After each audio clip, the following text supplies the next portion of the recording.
Buenas noches, hermanos. Que el Señor les bendiga. Quiero saber si me escuchan.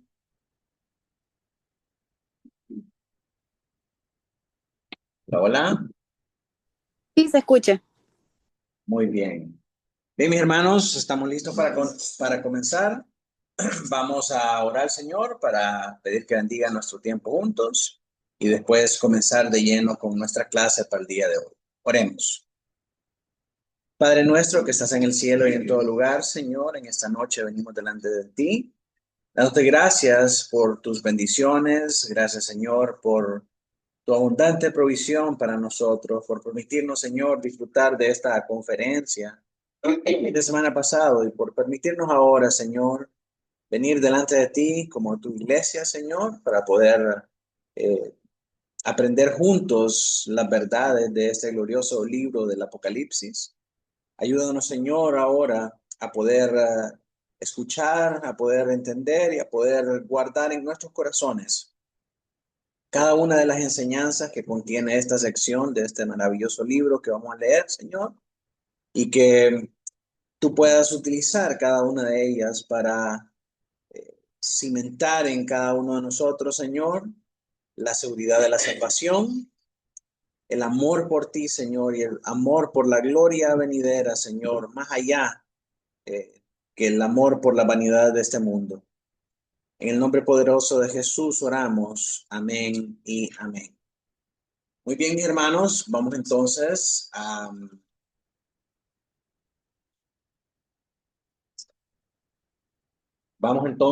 a desplegar la presentación para esta noche y quiero saber si se mira allá en casa. Sí, hermano. Sí, ¿verdad? Eh, Estamos acá.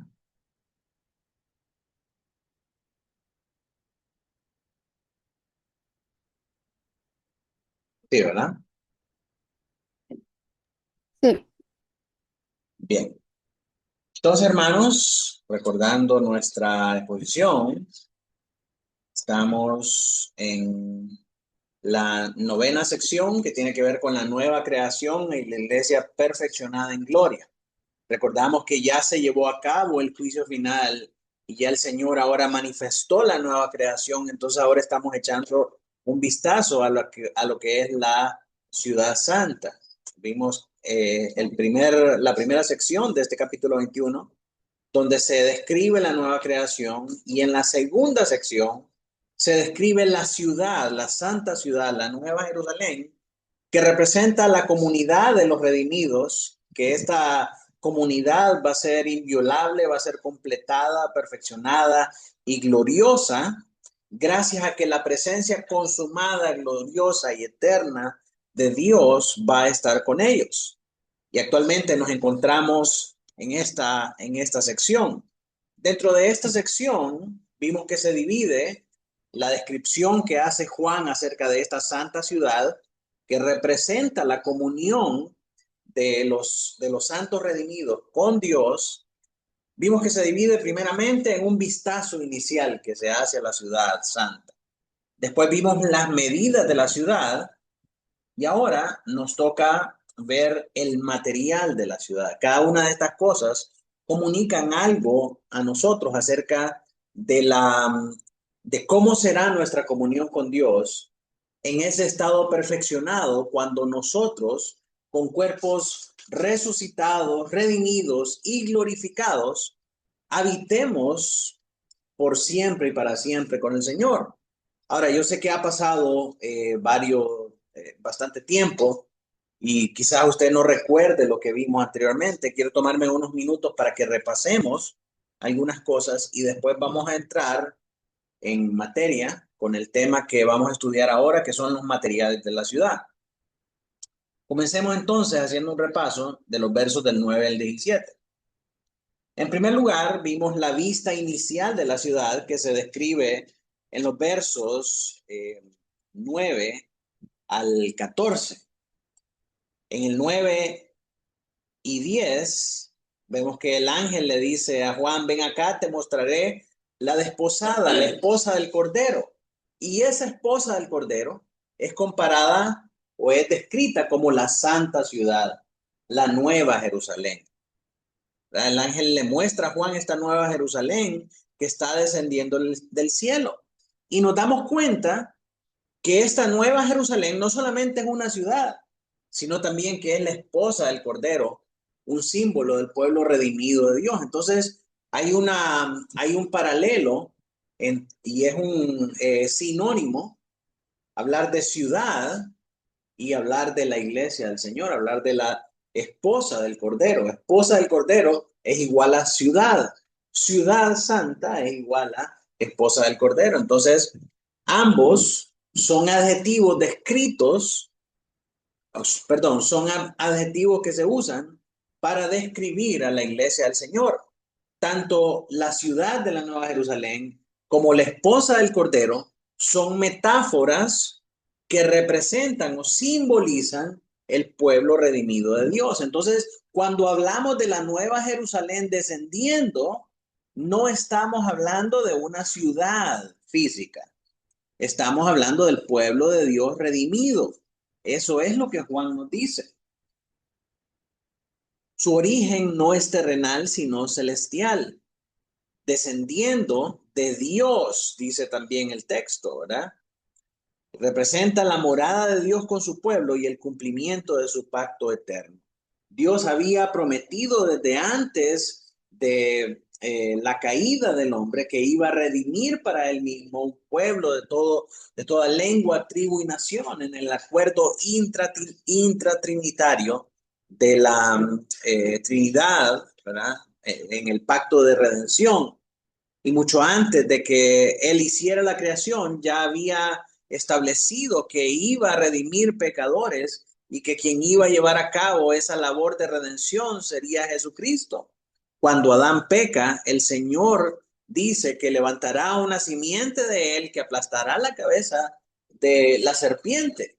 Entonces, las promesas que el Señor hace para redimir a su pueblo se cumplen acá en este cumplimiento final de todas las cosas con la llegada de la nueva Jerusalén. El pueblo redimido finalmente experimenta la victoria de Dios. Los versos del 11 al 14 nos hablan entonces de la apariencia de la ciudad. Anteriormente, los versos 9 y 10 nos dicen la santa ciudad es la esposa del Cordero. La esposa del Cordero es la santa ciudad. Y esta santa ciudad y esta esposa del Cordero son la iglesia del Señor. Los versos del 11 al 14 nos dice, teniendo la gloria de Dios su fulgor, era semejante al de una piedra preciosísima. Ahora nos habla acerca de cómo era esta ciudad. Y aprendimos que la ciudad resplandece con la gloria divina. No hay ninguna luz creada porque la misma presencia de Dios alumbra todo. Es descrita como jaspe, la presencia de Dios. Y por favor note esto, porque la presencia de Dios es descrita como jaspe cristalino. Simboliza la santidad y la pureza absoluta. Esto es muy importante, hermanos, porque el jaspe se vuelve a mencionar en nuestro pasaje para hoy y tiene una estricta relación con el jaspe mencionado acá en estos versículos para referirse a la presencia de Dios. El jaspe era uno de los materiales más caros, más valiosos y también más fuertes y más sólidos que había en aquella época. Entonces, cuando el Señor describe su presencia en la santa ciudad como un jaspe cristalino, está hablando que su presencia es real, santa, pura y valiosísima, como que si fuera una piedra de jaspe. El Señor identifica su presencia en medio de su pueblo con esta piedra preciosa del jaspe. Vamos a ver más adelante cómo eso es importante. Dice que la ciudad tiene un muro grande y alto. Eso simboliza la seguridad y la separación del mal. Ahí el mal nunca más va a volver a entrar, porque vimos en los versos del 1 al 8 que en esta nueva creación, en esta nueva tierra y en este nuevo cielo, las cosas que eran antes ya pasaron. El dolor, la angustia, el llanto ya no son más, porque Él enjugará toda lágrima cuando estemos en su presencia. Entonces, el muro grande alrededor de esta ciudad representa que ahí vamos a estar seguros para siempre, que el mal nunca más volverá, porque estaremos en la presencia de Dios. También la ciudad tiene 12 puertas que representan al pueblo de Dios del antiguo pacto, simbolizado también por las 12 tribus de Israel. Esto representa a los creyentes del Antiguo Testamento. Todos aquellos hombres que fueron salvos por poner su confianza en Cristo y fueron justificados por su fe. Y también nos dice que tiene 12 cimientos, que son los nombres de los 12 apóstoles del Cordero. Estos 12 cimientos con los nombres de los 12 apóstoles del Cordero representan los santos del nuevo pacto, los santos del Nuevo Testamento, hasta el último de los días, que fueron redimidos para estar en la presencia de Dios por toda la eternidad. Entonces, gente del antiguo pacto y del nuevo pacto juntos estarán ahí adorando a Dios día y noche por toda la eternidad.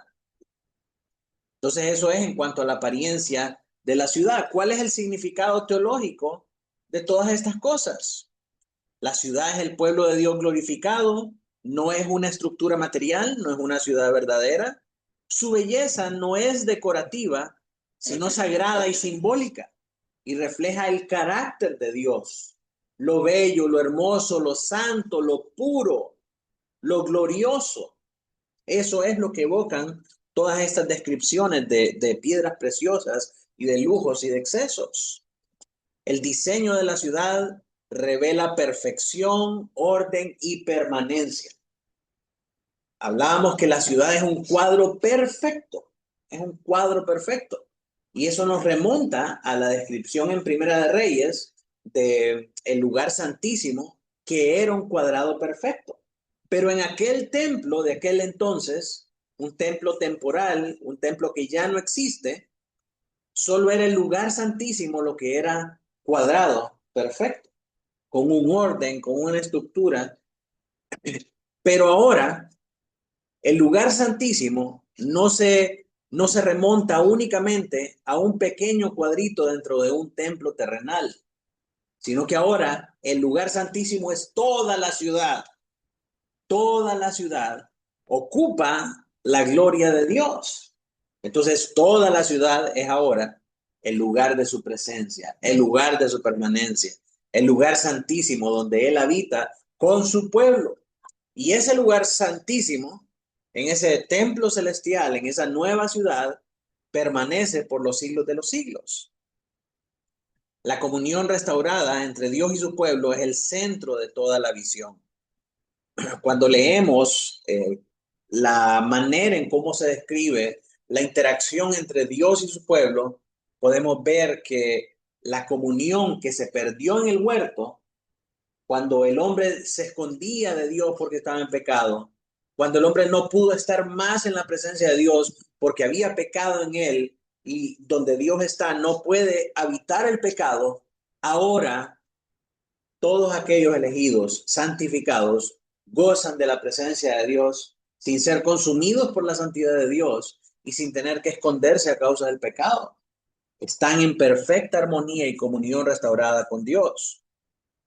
Ahora, las medidas de la ciudad, eso comprende los versos del 15 al 17. Las medidas también, dijimos, tienen un significado muy profundo. Dice que su longitud, su anchura y su altura eran iguales. El ángel mide la ciudad con una caña de oro, señal de su perfección y de pureza divina.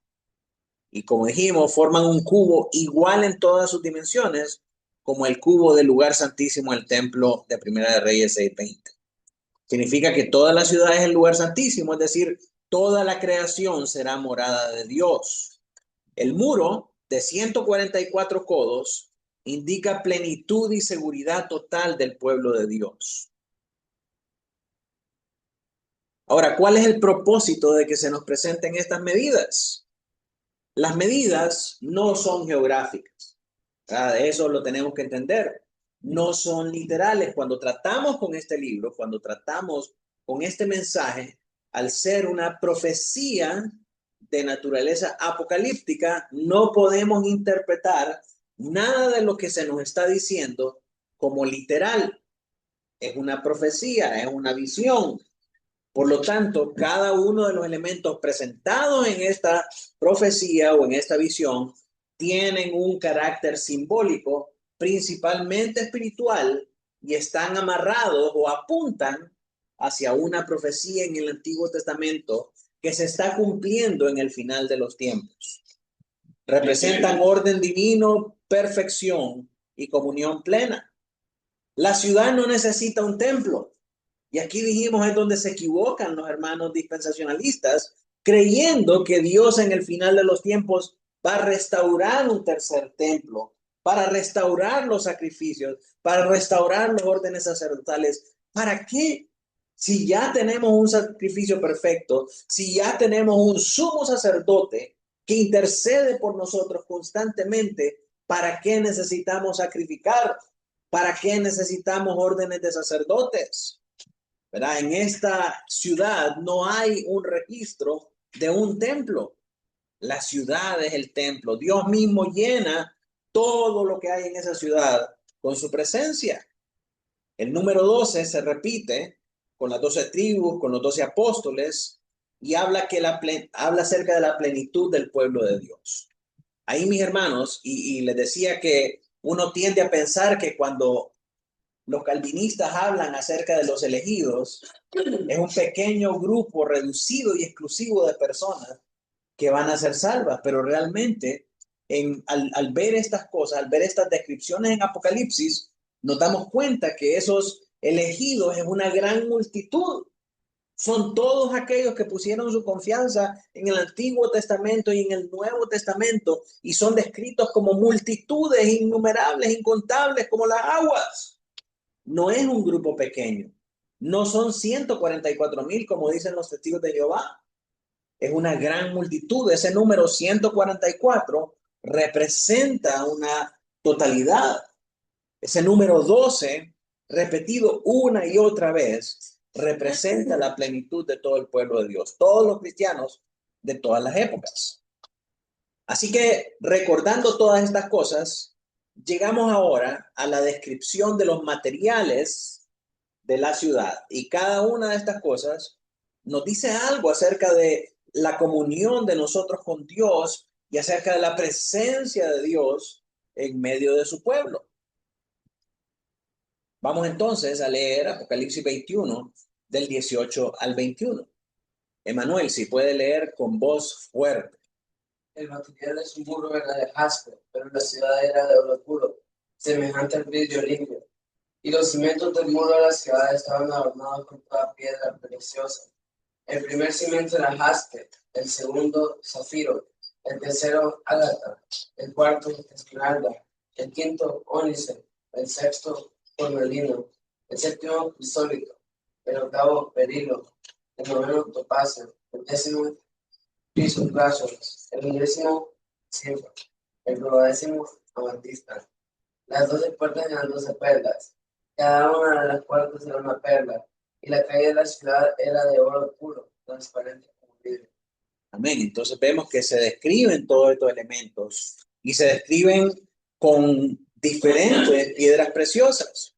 Y hay una razón para esta descripción. Hay un por qué se presentan de esta manera y hay un significado detrás de cada uno de estos elementos, que es lo que vamos a tratar nosotros de entender el día de hoy. Como contexto general, este pasaje es una continuación de la descripción que Juan está haciendo de la Nueva Jerusalén, como ya vimos anteriormente, símbolo de la comunión eterna del pueblo de Dios. Los materiales preciosos reflejan la gloria, la santidad y la presencia misma de Dios. Cada elemento, vamos a ver, comunica seguridad, pureza y perfección eterna. Entonces, el contenido para nuestra presentación de hoy, vamos a ver que estos versículos describen la composición y el esplendor de cada uno de los elementos de la Nueva Jerusalén. ¿Cuáles son esos elementos? Primeramente, el muro. Nos dice el muro está hecho de jaspe. ¿Se acuerda que al principio leímos acerca de la presencia de Dios comparada con el jaspe? Ahora nos dice que los muros de la ciudad también son hechos de jaspe. Nos dice que la ciudad era hecha de oro puro. Los cimientos eran piedras, estaban fundados con piedras preciosas.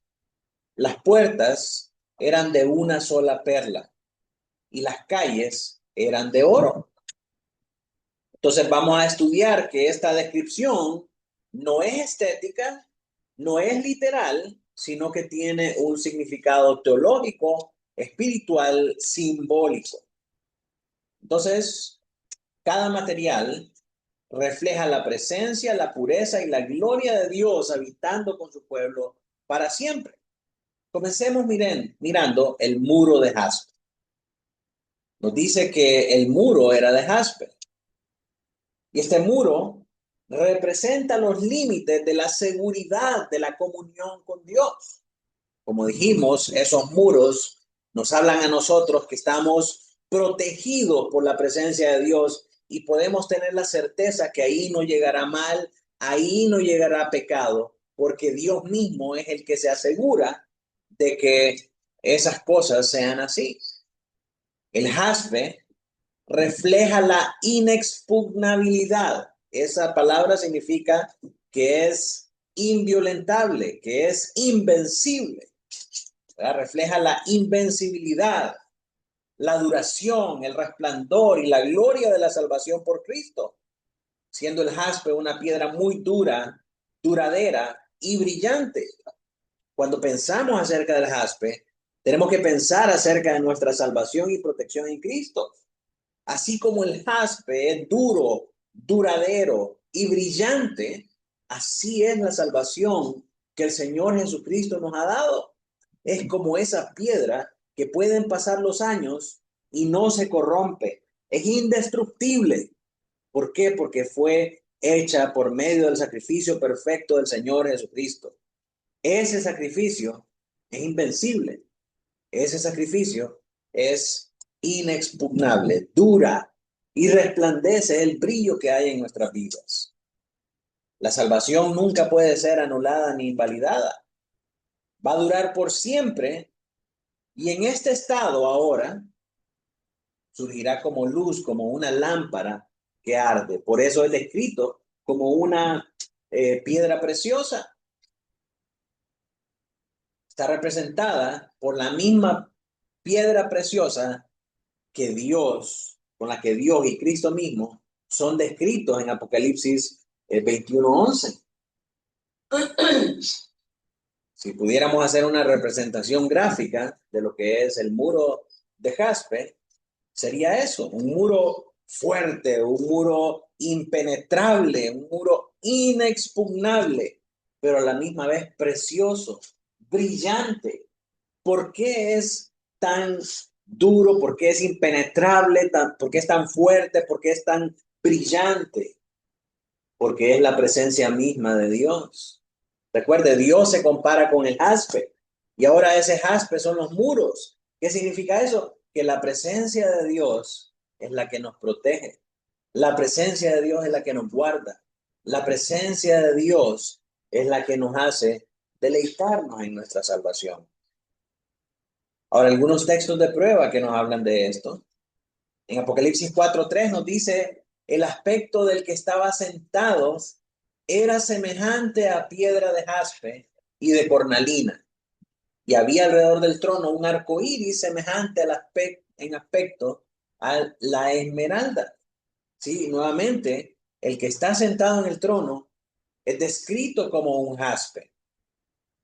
Apocalipsis 21:11 dice, teniendo la gloria de Dios y su fulgor era semejante al de una piedra preciosísima, como piedra de jaspe, diáfana como el cristal, translúcida, transparente como el cristal. Entonces, es interesante que la presencia de Dios es descrita con este jaspe, ¿verdad? Por estas características de durabilidad, de inexpugnabilidad, indestructibilidad, pero de belleza, de brillantez, de fulgor. Así es nuestro Dios. Y también, al ser descrito como los muros en Apocalipsis, evoca la profecía de Isaías en Isaías 26:1. Dice, en aquel día cantarán este cántico en tierra de Judá. Fuerte ciudad tenemos. Salvación puso Dios por muros y ante muro. Entonces vemos que la presencia de Dios es ese muro. Y ese muro nos habla de qué? De salvación, de protección, de cuidado, de bienestar. La presencia de Dios es el muro y ese muro nos protege por siempre y para siempre del mal. Nuestra salvación está segura en la obra de Cristo, porque Dios mismo con su presencia la asegura aquí en este estado de eternidad. La ciudad de oro. Nos dice que la ciudad es de oro puro, como el cristal que simboliza pureza absoluta y transparencia total ante la presencia divina. El oro de la Nueva Jerusalén, mis hermanos, es un oro muy especial y es mucho más valioso que el oro común. Esta ciudad simboliza a los creyentes que son como oro puro por estas razones. En primer lugar, porque son valiosos y excelentes. Representan lo más sólido y precioso. Vivirán en un estado perfecto, van a gozar de riqueza y de felicidad eternas. Van a ser completamente puros. Estarán libres de todo pecado y de corrupción. Cuando pensamos en el oro, hermanos, pensamos en eso. Un metal preciosísimo, sólido, valioso y por sobre todas las cosas, incorruptible. ¿Por qué se le regala oro a las personas que uno quiere? Porque el oro no agarra óxido. ¿O alguna vez ha visto usted alguna prenda de oro oxidada? ¿Alguna vez ha visto una prenda de oro que se está corrompiendo, que se está deshaciendo de lo vieja que está? El oro puede pasar el tiempo y no se va a desgastar. Entonces, así, de la misma manera en cómo el oro no se corrompe, en cómo el oro mantiene su solidez, su brillantez y aún así su precio. Piensa en esto. El oro en tiempo de los españoles, cuando vinieron acá y descubrieron el oro en América y saquearon todos nuestros países, el oro era un material valiosísimo. Hasta el día de hoy, el oro sigue siendo el fundamento o lo que respalda la riqueza de los países. Un país es rico por cuánto oro tiene en la bóveda. Entonces, no importa cuánto pasan los años, el oro sigue manteniendo su valor. Entonces, esta es la idea que encontramos acá. Los creyentes son como ese oro. Si se dice que la ciudad es de oro, entonces aprendimos que la ciudad es también la esposa del Cordero en la ciudad, y esto representa a los creyentes. Entonces, cuando dice que la ciudad es de oro, se está refiriendo a que los creyentes son de oro. Y de nuevo, esto no es literal. Algunos místicos promueven que vamos a ser seres de oro, ¿verdad? Y eso no es así, como no sé si alguno de ustedes habrá visto una de las películas de Marvel, ¿verdad?, que presentaban a los Eternals como seres de oro completamente. No es de eso que está hablando. Está describiendo su incorruptibilidad, está describiendo su solidez, su preciosura, su valor, esta incorrupción que es característica también del oro. Y también habrá transparencia total. Todos van a tener un conocimiento claro de todo y las intenciones y acciones de cada uno van a ser completamente abiertas y santas porque vamos a vivir en un estado perfeccionado y es de condición eterna. Su pureza, su brillo nunca se opacarán, nunca se deteriorarán y nunca terminarán. Por eso la ciudad es descrita como oro. Los cimientos, dice que los cimientos estaban adornados con toda clase de piedras preciosas. Es una imagen tomada del pectoral del sumo sacerdote. Cuando nosotros leemos la descripción del pectoral que llevaba el sumo sacerdote en Éxodo 28 del 17 al 20, nos damos cuenta que sobre la túnica del sumo sacerdote, él llevaba una túnica blanca de lino fino, limpio y resplandeciente. Sobre esa túnica llevaba un manto, y sobre ese manto, un manto púrpura, que representaba la realeza, que representaba el honor que tenía ese hombre. Y también sobre ese manto púrpura llevaba un pectoral con 12 piedras. Y las 12 piedras son las 12 piedras que se mencionan aquí en Apocalipsis también. Ónice, berilio, todas las cosas que usted lee ahí. Y cada una de esas piedras representaba una de las 12 tribus de Israel. La idea detrás de esto es que ese sacerdote apuntaba a Cristo. ¿Por qué? Porque el sacerdote, su función era llegar a la presencia de Dios y ofrecer la sangre del sacrificio para que los pecados fueran perdonados por Dios para el pueblo. ¿Quién es el sacerdote que hace eso ahora? Cristo. Cristo entrega su sangre para el perdón de los pecados de aquellos por los que él murió.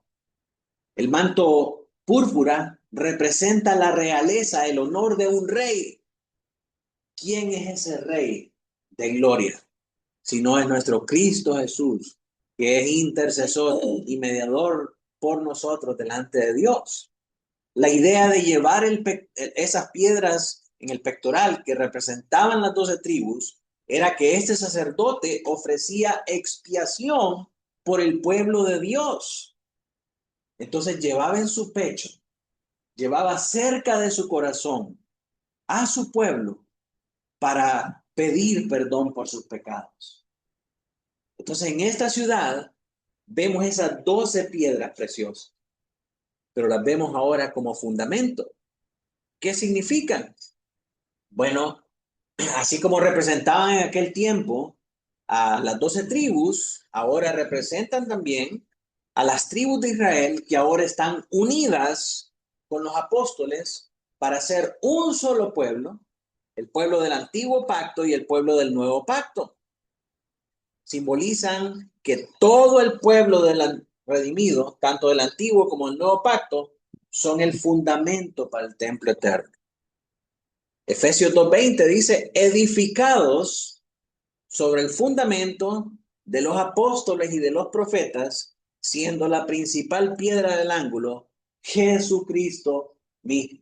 Y al mencionar aquí a los apóstoles y a los profetas, está hablando de lo mismo, el pueblo del nuevo pacto y el pueblo del antiguo pacto. Estos hombres pusieron ese fundamento.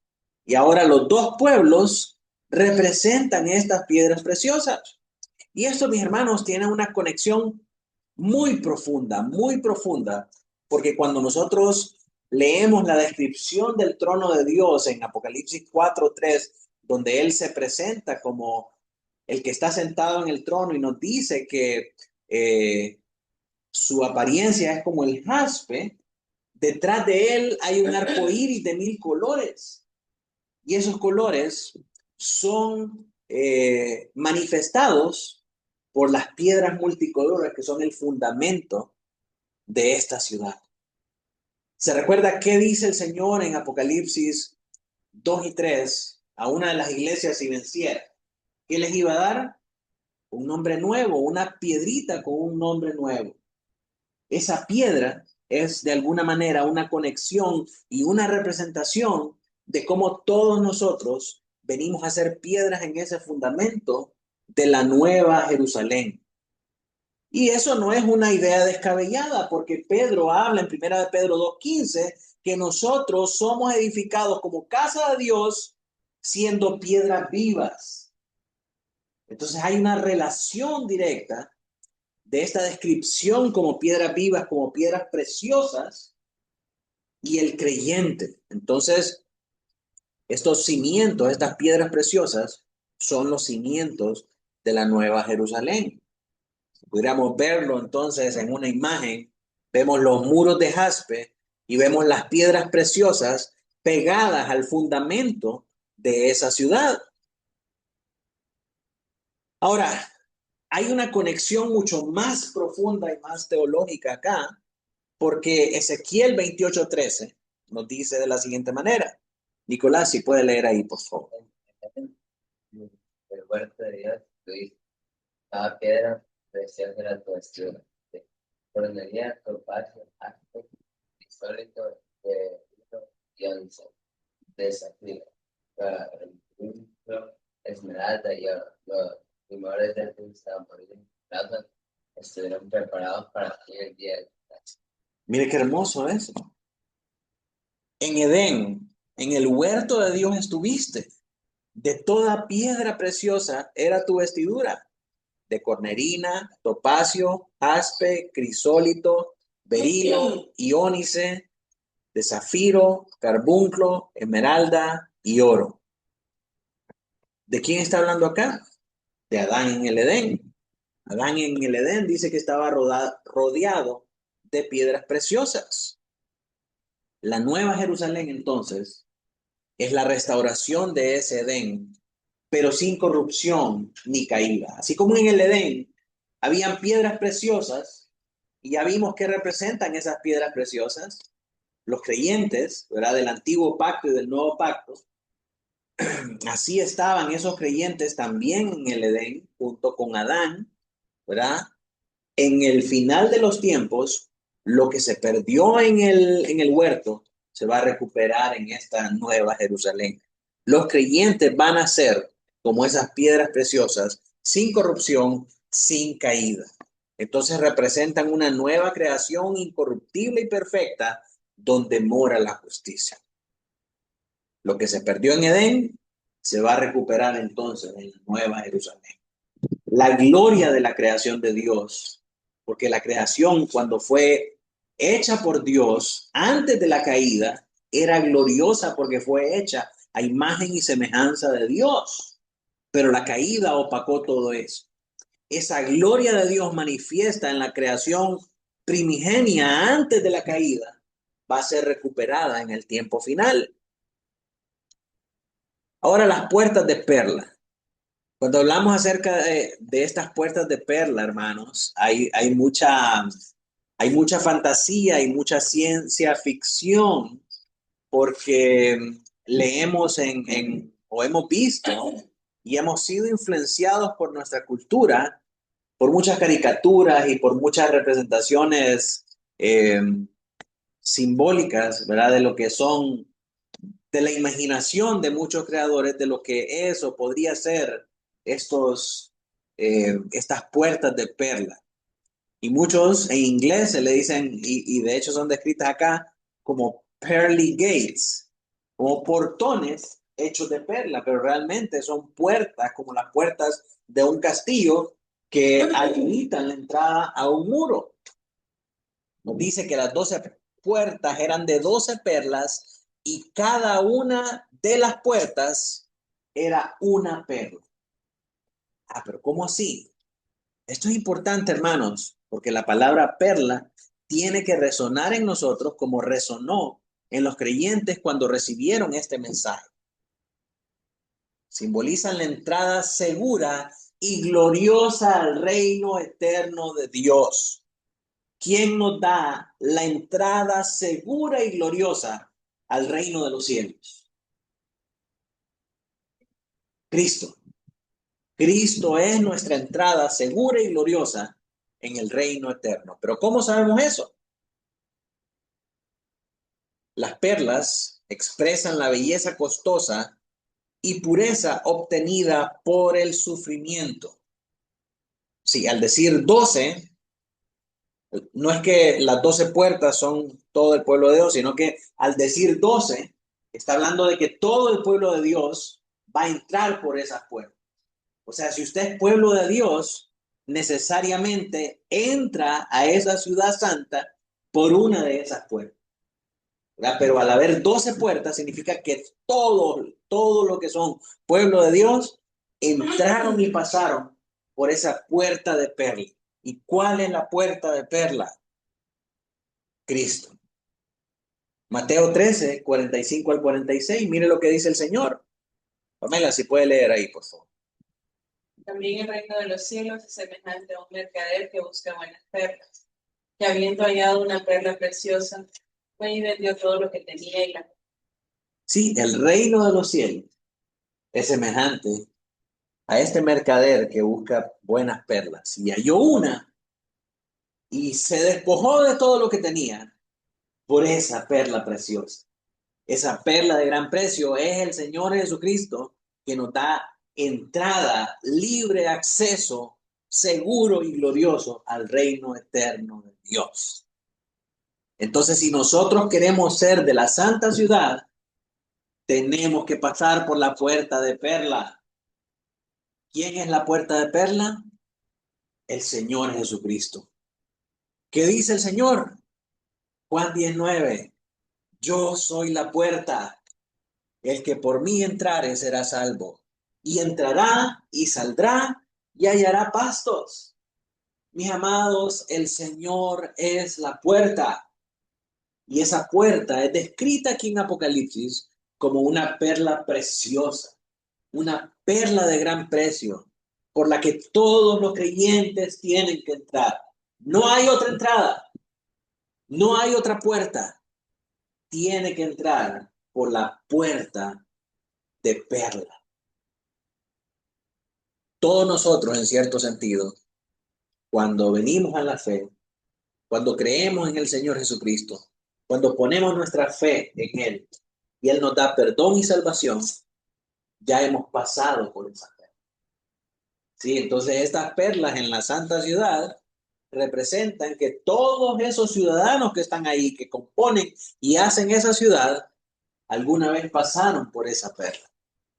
Porque recuérdese, el muro es una protección y ahí ya nadie puede entrar y nadie puede salir porque estamos en perfecta comunión con nuestro Dios. ¿Quién va a querer salir de la presencia eterna y hermosa de Dios, hermanos?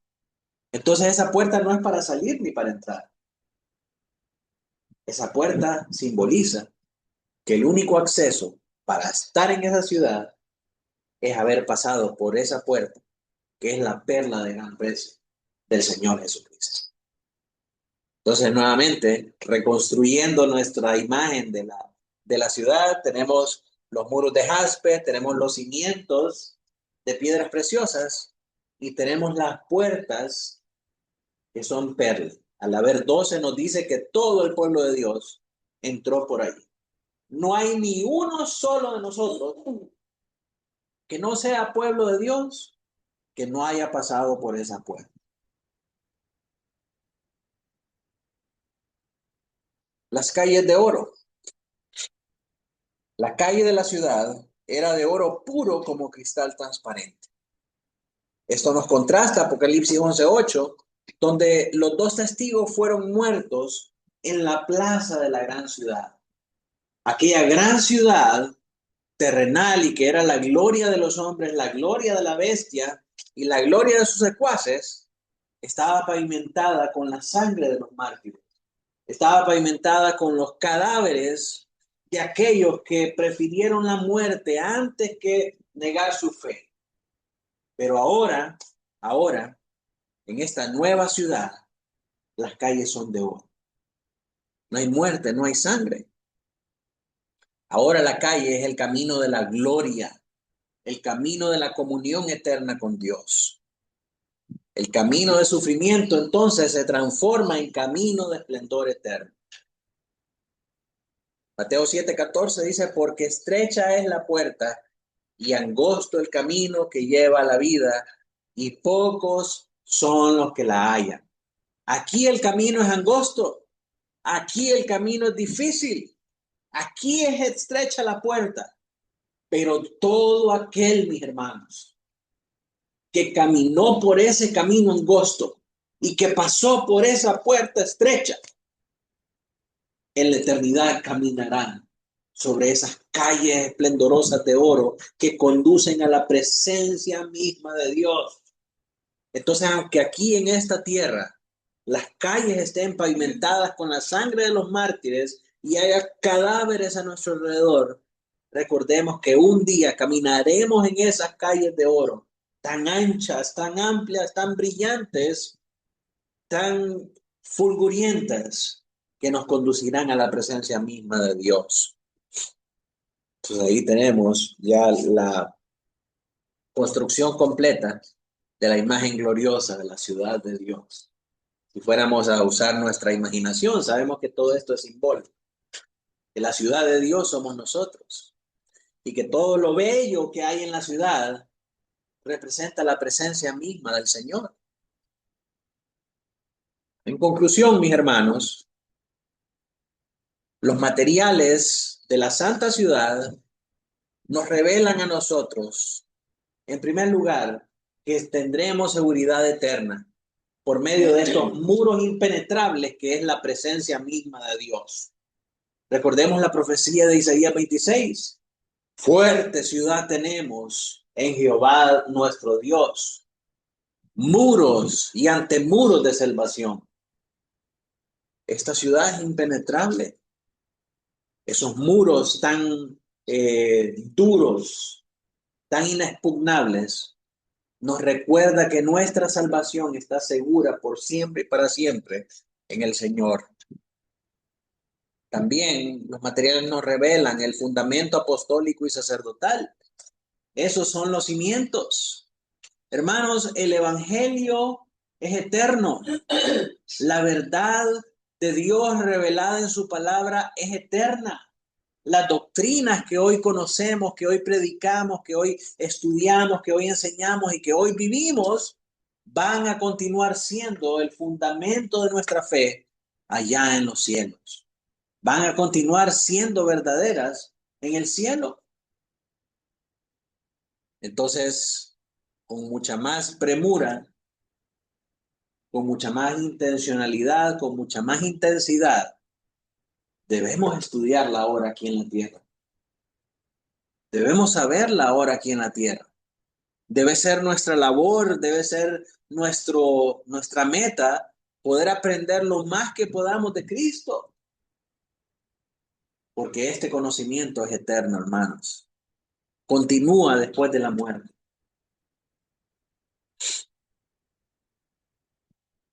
Los materiales también nos revelan la comunión gloriosa con Dios dentro de la ciudad misma. Todo lo que es bello de la ciudad es porque Dios está ahí con nosotros y nosotros tenemos libre acceso a Él. Y Él está con nosotros, una comunión perfecta. Tenemos un acceso perfecto por medio de las puertas de la ciudad, que es el Señor Jesucristo. Tenemos pureza y transformación gloriosa en esa calle de oro. La santa ciudad entonces es el cumplimiento perfecto de las promesas divinas, el tabernáculo de Dios con los hombres. Dios tabernaculizando, Dios viviendo con los hombres. Esa promesa se cumple de una manera perfecta y eterna a través de esta nueva ciudad, la nueva Jerusalén. Como aplicaciones, mis hermanos, así como la ciudad es de oro puro y cristal transparente, los creyentes deben reflejar la pureza del carácter de Dios en medio de un mundo que es contaminado por el pecado. Mis hermanos, no debemos esperar hasta que estemos allá para ser limpios y resplandecientes. Ahora debemos comenzar a irradiar esa gloria que es propia de los cristianos. La palabra del Señor nos dice a nosotros que Cristo nos ve sentados en lugares celestiales. Esa es nuestra santidad posicional. Por medio de la posición que ganamos con Cristo, Cristo ya nos mira como santos, nos mira como santificados, nos mira como perfectos, nos mira en gloria a la diestra del Padre. Pero nuestra realidad aquí en la tierra es que continuamos batallando con el pecado. Las cosas continúan siendo difíciles. El mundo continúa manifestando su hostilidad para con nosotros. Pero nosotros tenemos que vivir no de acuerdo a la realidad del mundo, sino de acuerdo a nuestra identidad celestial. Si Cristo nos ve así, nosotros entonces tenemos que vivir así desde ahora. Porque la salvación que Cristo nos dio, la santificación que Cristo nos otorgó, es verídica, es real, es segura. Entonces vivamos de acuerdo a esa salvación. Vivamos de acuerdo a esa santidad. Las piedras preciosas representan a los apóstoles y al pueblo redimido. La verdadera iglesia está edificada sobre Cristo, la roca eterna, no sobre logros humanos ni estructuras visibles. La iglesia, mis hermanos, es una casa. Le dice Pablo a Timoteo que la iglesia del Señor, la iglesia es la casa de Dios, columna y baluarte de la verdad. Cuando pensamos en una casa, nosotros sabemos que la casa tiene un piso, la casa tiene paredes y la casa tiene un techo. Ese piso o ese fundamento es la doctrina de los apóstoles, es la enseñanza de los profetas. Sí, los profetas apuntaban hacia Cristo y los apóstoles enseñan todo lo que Cristo enseñó. Entonces el fundamento que pusieron los apóstoles y los profetas es el conocimiento del Señor Jesucristo, el Cordero de Dios que quita el pecado del mundo. Sobre eso se fundamenta toda nuestra fe. Él murió y resucitó para darnos vida eterna. Ese es el fundamento, no hay otro. Ahora, ya puesto el piso, necesitamos levantar las paredes. Pero las paredes no se pueden sostener si no tienen una viga principal a la cual se amarren los bloques. Si nosotros levantamos una pared sin vigas, los bloques se caen. Los bloques se sostienen porque hay una viga, así como acá, a la que se amarran. Entonces, esa viga o esa columna principal es el Señor Jesucristo. Y entonces ahora, con esa viga principal tirada, nosotros podemos levantar las paredes. Y adivinen de qué se hacen las paredes. Pedro nos dice en 1 de Pedro 2:15, de piedras vivas. ¿Verdad? Las piedritas que son el fundamento de la ciudad, esas mismas piedritas son las que construyen la casa de Dios aquí en la tierra. Entonces nosotros, como piedras vivas, dice Pedro, encajamos perfectamente uno encima del otro, uno al lado del otro, para hacer juntos la casa de Dios. Entonces tenemos el fundamento, tenemos la piedra angular, que es la viga, y tenemos los bloques que hacen las paredes, que son los cristianos. Y ahora el techo. ¿Cuál es el techo? La gloria de Dios. La gloria de Dios reposa sobre su iglesia. La gloria de Dios protege a la iglesia. La gloria de Dios cubre la tierra, dice, como las aguas cubren la mar. La gloria de Dios es nuestro refugio. La gloria de Dios es nuestra fortaleza. La gloria de Dios nos guarda de todo mal, nos provee todo lo que necesitamos. Entonces tenemos el fundamento, tenemos la viga central o la piedra angular, tenemos las piedras vivas y tenemos el techo. Eso es la iglesia. La iglesia verdadera está edificada sobre Cristo, que es la roca eterna, y no sobre logros humanos ni estructuras visibles. Cada material refleja la gloria de Dios y la seguridad eterna de su pueblo. Las pruebas y los sufrimientos presentes son temporales comparados con la belleza del destino eterno que a nosotros nos espera. Que esto, mis hermanos, que esa enseñanza, mis hermanos, nos ayude a nosotros a poner los ojos en la gloria eterna de la Nueva Jerusalén. A saber que aquellos que ponen su confianza en Cristo no se van a arrepentir nunca. No hay ni un solo hombre que haya puesto su confianza en Cristo que al final de los días diga, me arrepiento de haber puesto mi confianza en Cristo. Más bien, todos dicen, me arrepiento de no haberlo hecho antes. Y sí hay un montón de personas que se arrepienten al final de sus días de no haber puesto su confianza en el Señor Jesucristo. Pero para todos aquellos que hemos confiado, nunca, nunca, nunca nos vamos a arrepentir de haber puesto nuestra fe en el Señor Jesucristo. Porque en Él tenemos esperanzas gloriosas y esperanzas eternas. de vida, de restauración, de gloria, de felicidad, que van a estar presentes ahí en esa santa ciudad. Que poder contemplar estas cosas, hermano, que poder ver la belleza de Dios, la belleza de su presencia, la belleza de nuestra comunión con Él, la belleza de cada uno de esos materiales que nos habla acerca de estas verdades eternas, que eso nos lleve a nosotros a estar seguros de nuestra salvación, a poder entrar en esa puerta de perla que es el Señor Jesucristo y a poder esperar pacientemente y con gran gozo a esa realidad que nosotros nos espera como creyentes en Él. Nuestra próxima enseñanza vamos a ver las características eternas de la ciudad mencionadas en los versos del 22 al 27 y de esta manera terminamos con el capítulo 21. Así que mis hermanos, por hoy terminamos aquí y vamos entonces a orar al Señor. Hermano Héctor, si puedes dirigir.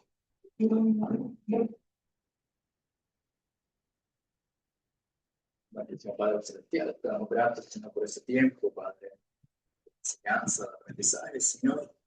Gracias por tu palabra revelada hacia nosotros, Padre. Gracias por cada una de tus verdades, Señor, porque podemos ver tu gloria, Señor, reflejada, Señor, en estas representaciones, Padre, para que podamos aprender de ellas y aplicarlas a nuestra vida, Señor. Te rogamos, Padre, que esta palabra no caiga vacía en nuestros corazones, Señor, sino que podamos aplicarla, que podamos ser hacedores de ella, no solamente oidores, Padre. Te damos gracias, Señor, por este tiempo, Señor, gracias por nuestro pastor y la sabiduría, Señor, el tiempo que tenemos para poder estudiar, Señor, este mensaje, Padre, poder enseñarlo a tu iglesia, Padre. Te ruego, Padre, que reúnas esfuerzo en todo tiempo, Padre, tanto físico como espiritual, Señor, para que siga cumpliendo la labor que le hemos encomendado, Señor, con excelencia para el gloria de tu nombre. Gracias por este tiempo, Señor, gracias por cada uno de los hermanos, Señor, que dispuso también de su tiempo para poder reunirse y escuchar de tu palabra y aprender juntos como una iglesia, Padre, que busca glorificar tu nombre. Por Cristo nos oramos. Amén.